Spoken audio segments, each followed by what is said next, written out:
नमस्कार. धन्वीसोबतच्या प्रवासात आपलं स्वागत आहे. आज आम्ही चाललो आहे जव्हार. कारण धन्वी आणि मॅडमची भेट घडवून देण्यासाठी. कारण ज्या मॅडमकडे मी ट्रीटमेंट घेतली होती, त्या मॅडमला धन्वीला 1 वर्ष झालं तरी अजून दाखवलं नव्हतं. त्या निमित्ताने चेकअपसुद्धा करायचं होतं.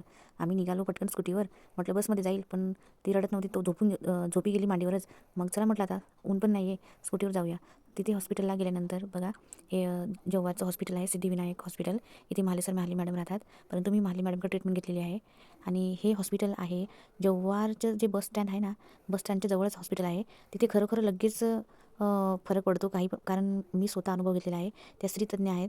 हे बघा जव्हारचं बस स्टँड आणि हे जव्हार आहे. इकडे माऊला आम्ही मॅडमांना दाखवलं. तिच्या मांडीवर छोट्या-छोट्या पुरळ झाल्या होत्या.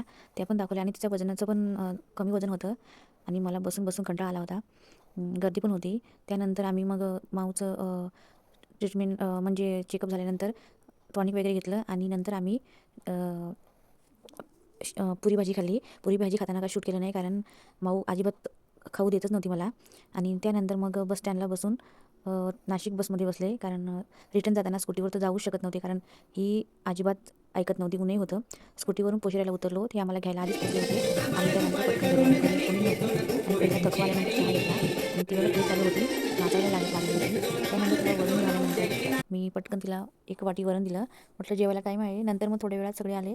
जेवण वगैरे करून तिला टॉनिक दिलं आणि मग ही क्रीम तिथे पुरळ झाल्या होत्या छोट्या-छोट्या.